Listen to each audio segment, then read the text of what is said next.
जय हिंद एवरीवन, मैं पंकज कुमार। इस वीडियो में हम लोग पढ़ रहे हैं एनाप्ल्यूरिटिक पाथवे। एनाप्ल्यूरिटिक शब्द को समझने से पहले हम लोग समझते हैं एम्फिबोलिक। तो एम्फिबोलिक का मतलब क्या होता है? कैटाबोलिक।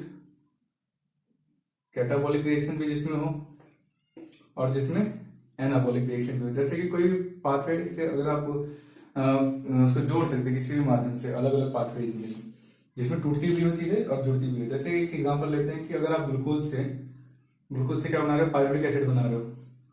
तो यहाँ पे क्या होता है? पायरुविक एसिड कैसे बना? पायरुविक एसिड बना टूटने से। किसके टूटने से? ग्लूकोज के टूटने से। वैसे अगर आप ऑक्सैलिक एसिड ले लो, ऑक्सैलिक एसिटिक एसिड ले लो और वहां से आप क्या बना दो? ग्लूकोज बना दो। तो ये कैसे बनता है? ऑक्सैलिक एसिटिक एसिड से ग्लूकोज तब बनता है जब चीजें जुड़ गई। यहाँ पे 4 कार्बन का कंपाउंड होता है, ये 6 कार्बन का कंपाउंड। मतलब कि आप क्या करो, कार्बन को जोड़ रहे हो ना इसमें। यहाँ पे 6 कार्बन का कंपाउंड होता है, ये 3 कार्बन का कंपाउंड होगा। इसका मतलब कि आप इसको तोड़ रहे हो। तो ये चीजें समझ में आ गई। और एनाप्ल्यूरिटिक मतलब क्या हुआ कि अब कोई एक पाथवे है, ठीक है। अब उस पाथवे के अलग अलग ब्रांचेस है जिसको आप उसके प्रोडक्ट को निकाल के किसी और चीज में भी यूज कर सकते हो, है ना। तो उसको हम लोग कहते हैं एनाप्ल्यूरिटिक पाथवे। जैसे कि उदाहरण के तौर पे आप ले लेते हो कि एक नारियल ले लो, है ना। तो नारियल का क्या क्या यूज हो सकता है? एक नारियल का यूज आपको नारियल का तेल बनाने में यूज हो सकता है ना। उसका इंडस्ट्रियल मतलब खाने के लिए यूज हो सकता है। उसके लड्डू बनाने के लिए यूज हो सकता है। उसका हम लोग फाइबर्स रस्सियां बनाने के लिए यूज कर सकते हैं। तो उसका अलग अलग उपयोग है ना।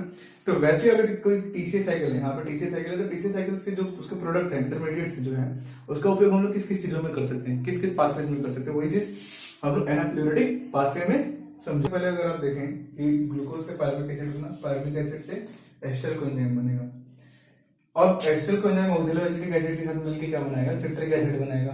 और सिट्रिक एसिड क्या बनाएगा? Alpha ketoglutaric acid. इसके बीच में और भी स्टेप्स है, आइसोसिट्रेट बनेगा, ठीक है, सिसेकोनेट बनेगा। वो चीज हम लोग यहाँ पे डिस्कस नहीं करेंगे अभी। तो हमें ये देखना है कि क्या ये जो इंटरमीडिएट है टीसीए साइकिल का है, ये दोनों, इनसे कुछ और भी बन सकते हैं क्या? तो ऑक्सैलिक एसिटिक एसिड से स्पार्टेट बन सकता है। अल्फा केटोग्लूटारिक एसिड से क्या बनेगा? देख लो नीचे से ये रो इधर जा रही है, ग्लूटामेट बनेगा। अब इस ग्लूटामेट का से क्या बन जाएगा? पेरिमिडीन। और स्पार्टेट से प्यूरिन। अब इस प्यूरिन या पेरिमिडीन का उपयोग कहां पे होगा? इसका उपयोग होगा न्यूक्लिक एसिड बनाने में, ठीक है। अब देखो यहाँ पे सक्सिनाइल कोएंजाइम जो है ये इंटरमीडिएट है। ये क्या है? एक सेंट्रल इंटरमीडिएट है। किसका? सेंट्रल इंटरमीडिएट है किसका? पोरफायरिन का ना, पोरफायरिन ऑफ हेम, है ना, पोरफायरिन ऑफ हेम। इस हेम जो हेमोग्लोबिन का जो हेम है, ठीक है। तो हेमोग्लोबिन का हेम में ये क्या है? सेंट्रल इंटरमीडिएट है किसका? सक्सिनाइल कोएंजाइम हेम ग्रुप का सेंट्रल इंटरमीडिएट होता है प्रोफायरिन में। अब हेम ग्रुप या मायोग्लोबिन जो हेमोग्लोबिन चाहे मायोग्लोबिन क्या है? ऑक्सीजन कैरियर है। इसके अलावा सक्सिनाइल कोएंजाइम क्या है? ये सक्सिनाइल कोएंजाइम इलेक्ट्रॉन कैरियर की तरह काम करेगा। किसकी तरह काम करेगा ये? इट वर्क एज, यहाँ पे मैं लिख देता हूँ, और इलेक्ट्रॉन कैरियर। इलेक्ट्रॉन कैरियर किसमें? साइटोक्रोम में, ठीक है। साइटोक्रोम में ये इलेक्ट्रॉन की कैरियर की तरह काम करेगा। अब यहाँ पे आप देखोगे तो यहाँ से क्या बनेगा? सक्सिनिक एसिड, फिर मैलेट, और जो मैलेट है, मैलेट से फिर फ्यूमेरिक और फिर oxalic acetic acid.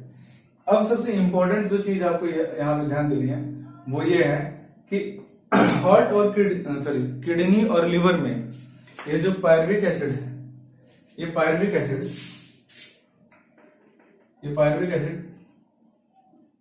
Oxalic acetic acid बना सकता है। Oxalic acetic acid pyruvic acid बना सकता है पायरुवेट कार्बोक्सिलेज की वजह से। किसकी वजह से?